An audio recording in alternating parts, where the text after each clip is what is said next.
হে, তোমরা কেমন আছো? আই হোপ তোমরা খুব ভালো আছো। আমি রোদে না এভাবেই বেরোচ্ছি, তোমাদের আগেই বলেছি। এই দিন আবার মার্কেট যাওয়ার প্ল্যান ছিল, তাই আমরা মেট্রোটাই চুজ করেছি। মেট্রোয় না এরকম সিট পাওয়া মানে ভাগ্যের ব্যাপার, বিশ্বাস করো। তারপরে আমরা সোজা স্প্ল্যানেটে নামলাম। স্প্ল্যানেট থেকে নেমে বাস ধরে সোজা আমাদের জিনিসপত্র টাচ করলাম।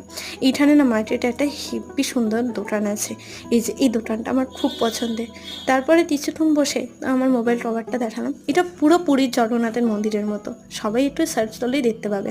তারপরে দিদিভাই হঠাৎ করে ট্রেন থেকে নামিয়ে আমায় বললো ছ একটা জায়গায় নিয়ে যায়। কোথায়? দেখলাম ও মা, প্রিন্স অফ ঘাট নিয়ে এসছে। অনেকদিন ধরে মুড অফ যাচ্ছিল, তাই দিদিভাই বললো ছ একটু ঘুরেই আসে, আমার মন ভালো হবে তোরও।